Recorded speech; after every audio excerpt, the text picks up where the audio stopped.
వచ్చేసింది ఆది శ్రావణం షాపింగ్ అంతటికి అతిపెద్ద కేజీ సేల్ తో పాటు up to 61% of 1+1 offers, combo offers ఇంకా మరెన్నో. CMR shopping mall. లెక్కలు చెప్తే కాకి లెక్కలు అనేటోళ్ళు, కానీ ఇవాళ అందరూ కాకి లెక్కలు కాదు కాంగ్రెస్ లెక్కలు అనే పరిస్థితి వచ్చింది. ఎందుకంటే నేను అడిగిన శాసనసభలో కూడా, అయ్యా ఎన్ని ఉద్యోగాలు ఇచ్చినారు మీరు కరెక్ట్గా చెప్పండి అని. శాసనసభ సాక్షిగా కాంగ్రెస్ ప్రభుత్వమే చెప్పింది 16,978 ఉద్యోగాలు మాత్రమే ఇచ్చామని. కానీ అందులో కూడా రీనోటిఫికేషన్లు తీసేస్తే, కేసీఆర్ ప్రభుత్వంలో ఇచ్చిన నోటిఫికేషన్లను రద్దు చేసి తిరిగి ఇచ్చిన వాటిని తీసేస్తే 10,000 ఉద్యోగాలు కూడా ఈ 2.5 సంవత్సరాల్లో రేవంత్ రెడ్డి ప్రభుత్వం ఇవ్వలేదు. ఇది వాస్తవం. కానీ ఇంకా సిగ్గు లేకుండా పిసిసి అధ్యక్షుడు చెప్తున్నాడు మహేష్ గౌడ్ గారు, మేమెన్నడూ చెప్పలేదు ఏడాదిలో 2 లక్షల ఉద్యోగాలన్న మాట ఎన్నడూ చెప్పలేదని మహేష్ గౌడ్ గారు చెప్తున్నాడు. బట్టి విక్రమార్క గారు ఉప ముఖ్యమంత్రి చెప్తున్నాడు నిరుద్యోగ భృతి హామీ 4,000 ఇస్తామన్నది మేము ఇయ్యనే లేదు అని ఆయన బొంకుతా ఉన్నాడు. ఈ మహానుభావులు ఏమేం చెప్పినారో గుర్తుందా? కాలేజీ అమ్మాయిలకు స్కూటీలు ఇస్తామన్నారు. ఇవాళ ప్రియాంక గాంధీ గారిని రాష్ట్రంలోని మా చెల్లెలు అడుగుతున్నారు, ఎక్కడ నీ స్కూటీలు అని అడుగుతా ఉన్నారు. స్కూటీలు లేవు, మొత్తం లూటీ మాత్రం జోరుగా నడుస్తూ ఉన్నది. బ్రహ్మాండంగా నోటిఫికేషన్లు లేవు, లూటిఫికేషన్ మాత్రం జోరుగా నడుస్తున్నది. భూముల లూటిఫికేషన్, బూడిద లూటిఫికేషన్, ఇసుక లూటిఫికేషన్, అట్లాగే బొగ్గు లూటిఫికేషన్, బ్రదర్స్ లూటిఫికేషన్, బామ్మరిది లూటిఫికేషన్, ఇది మాత్రం బ్రహ్మాండంగా నడుస్తూ ఉన్నది. మరి అనుకోని బాధ ఏమున్నది, అనుకోని లాభం ఏమున్నది? ఇప్పుడు అసలు సీటు మీద కూర్చున్నాడేవాడు ఓటుకు నోటు దొంగ, నమ్మించి మోసం చేయడంలో నిష్ణాతుడు, పిహెచ్డి చేసిన వాడు రేవంత్ రెడ్డి.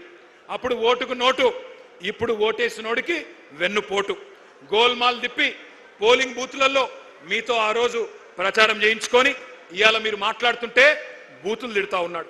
20,000 పోలీసు ఉద్యోగాలు ఖాళీలున్నాయి, నింపాలి అని చెప్పి మీరందరూ దిల్సుఖ్ నగర్ లో ఆందోళన చేస్తుంటే ఇవాళ రేవంత్ రెడ్డి అంటున్నాడు, మీరు ఎండ్రిందాగి సచ్చినా బాయిలో దుంకినా నేను ఇయ్యనుగాక ఇయ్యను అంటున్నాడు. నీ అయ్య జాగీరా, నీ అయ్య సొమ్మ, ఎందుకు ఇయ్యవు? కేసీఆర్ గారు 48,000 పోలీసు ఇచ్చినప్పుడు ఎందుకు ఇయ్యవు నువ్వు? నీ అయ్య జాగిరా నేను అడుగుతా ఉన్నా. ఉద్యోగాలు అడిగితే ఎండ్రిని దాగి చావమంటావా? దమ్ముంటే రేవంత్ రెడ్డి సెక్యూరిటీ లేకుండా రేపు విఎం గ్రౌండ్కు రా పొద్దున. ఎవడు బతకాలో ఎవడు సావాలో ఎవడేందో మా పోలీస్ అభ్యర్థులే తెలుస్తారు.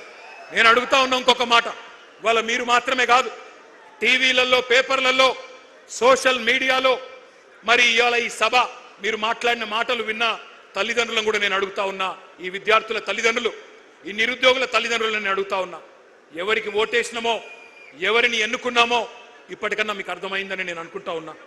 మీరు పొలాలకు నీళ్ళు అడిగితే కోసి నెత్తురు జల్లుకోండి అంటున్నాడు.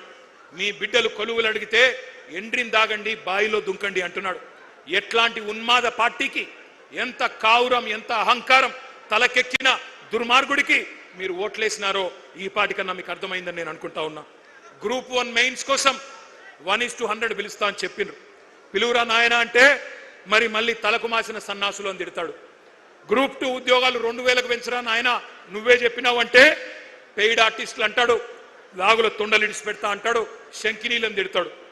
25,000 మెగా డిఎస్సి ఎక్కడా దగా డిఎస్సి చేసినావు, నువ్వు మెగా డిఎస్సి కాదు ఇచ్చింది అంటే మళ్ళీ నీ గుడ్లు వీకి గోటీలాడతాను చిల్లర మాటలు మాట్లాడతాడు. వయో పరిమితి ఆనాడు కేసీఆర్ గారు పెంచినరు, నువ్వెందుకు తగ్గించినావు, అట్లే ఉంచు అంటే దాని మీద స్పందన ఉండదు. ఎందుకింత అహంకారం, ఎందుకింత బలుపు? ఈ అవమానాలు, ఈ అవహేళనలు మర్చిపోతారు తెలంగాణ పిల్లలు అనుకుంటున్నావా రేవంత్ రెడ్డి? ఎన్నికలకు ముందు మళ్ళీ ఒక గారెడి చేస్తా, ఏదో ఒక మాట చెప్తా, అంతా మాయా మస్తీంద్ర చేయొచ్చు, గాయబ్ చేయొచ్చు అనుకుంటున్నావా? గుర్తుపెట్టుకో, ఈ పిల్లలు సామాన్యమైన పిల్లలు కాదు.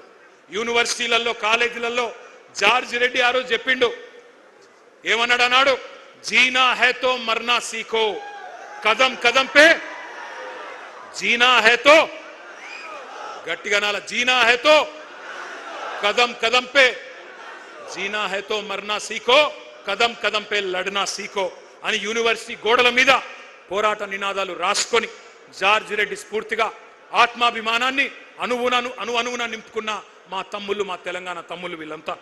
ఉస్మానియా విశ్వవిద్యాలయ విద్యార్థులని బీరు బిర్యానీ బ్యాచ్ అని పిలిచిన ఎలక్షన్లకు ముందు అయినా నిన్ను క్షమించిండ్రు. Hyderabad central university, Maulana Azad university వాళ్ళ భూములు గుంజుకున్నావు, రియల్ ఎస్టేట్ దందా చేస్తున్నావు, క్షమించరు నిన్ను. పొట్టు పొట్టు ఆకలుంది ఈ యువతరానికి. ఒట్టు